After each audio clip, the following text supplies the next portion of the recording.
Assalamualaikum warahmatullahi wabarakatuh. Kembali lagi dengan berita populer sobat. Kali ini kita akan mengungkap atau menjelaskan atau mengupas sekilas tentang cerita-cerita horor yang berkaitan dengan dunia-dunia mistis atau perhantuan sobat. Oke, cerita hantu merupakan salah satu produk cerita rakyat atau folktale. Cerita-cerita ini biasanya diwariskan secara turun-temurun sobat.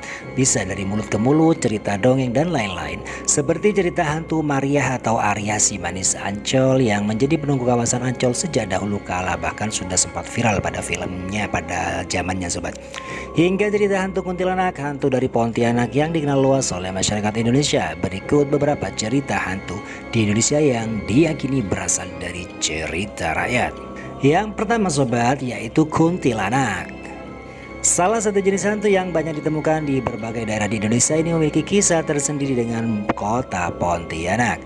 Konon, pendirian ibu kota Kalimantan Barat tersebut tak lepas dari hantu yang kerap digambarkan sebagai sosok wanita berambut panjang dan mengerikan ini. Menurut buku asal-usul kota-kota di Indonesia tempo dulu yang ditulis Zainuddin HM, hantu kuntilanak disebut selalu mengganggu Sultan Syarif Abdurrahman Al-Qadri. Ia adalah Sultan pertama Kerajaan Pontianak. Alkisah, Sultan Syarif saat menyusuri sungai Kapuas kerap diganggu kuntilanak. Ia pun melepaskan tembakan meriam untuk mengusir hantu itu, sekaligus tempat jatuhnya meriam menandakan lokasi kesultanannya didirikan. Sejumlah tembakan dilepaskan dan akhirnya berhasil mengusir kuntilanak dari hutan yang kemudian menjadi lokasi penting kota Pontianak tersebut. Versi lainnya dari cerita hantu ini adalah bahwa di daerah yang kini menjadi Pontianak dulu banyak dihuni oleh hantu kuntilanak. Warga lokasi sering menyebutnya dengan nama hantu Puntianak. Namun Puntianak merupakan singkatan dari perempuan mati beranak.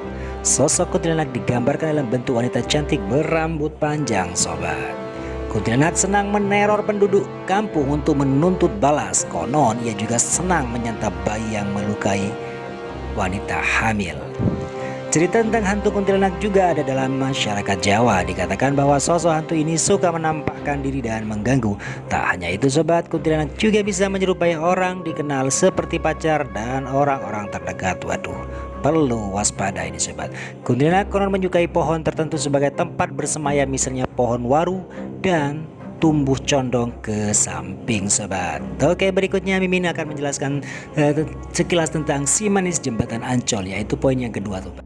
Cerita hantu si manis jembatan Ancol merupakan salah satu cerita rakyat yang terkenal di Jakarta. Konon hantu penunggu jembatan Ancol ini bernama Arya.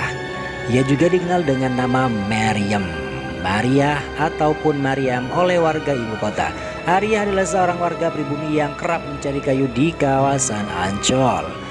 Pada masa sekitar 1860, kawasan Ancol di pesisir Jakarta Utara itu masih banyak terdapat rawa, hutan, dan semak belukar.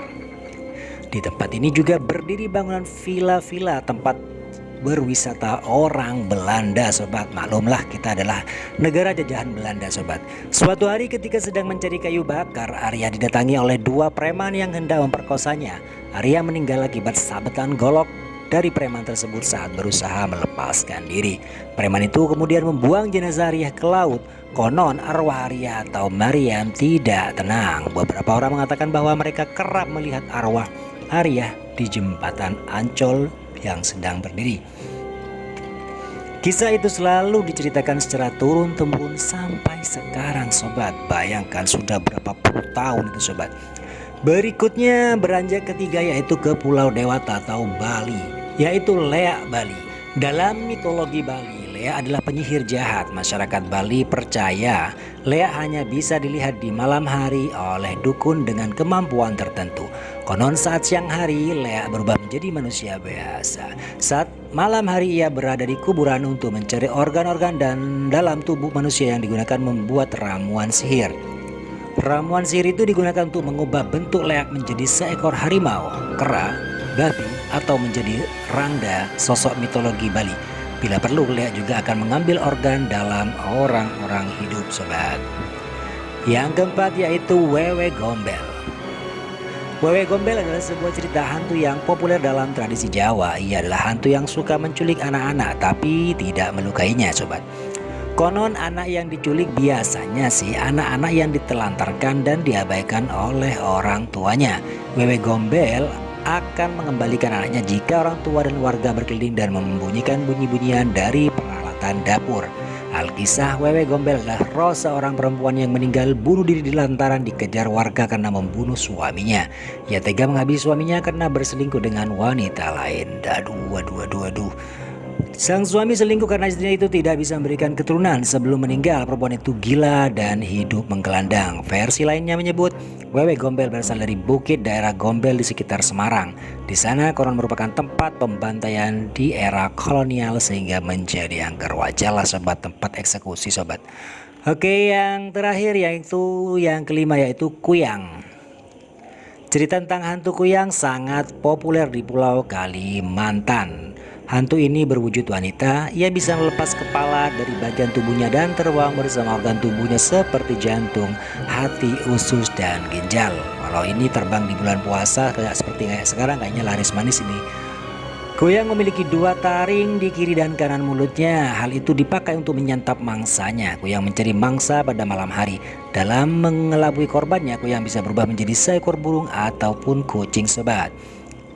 Kuyang biasa mendatangi seorang perempuan yang hamil besar dan memakan janin dalam perutnya. Selain di Kalimantan, makhluk ini juga dikenal oleh orang Sumatera yang disebut dengan palasik. Oke, sekian dulu sobat berita populer. Terima kasih sudah menonton. Terima kasih atas waktunya. Wassalamualaikum warahmatullahi wabarakatuh.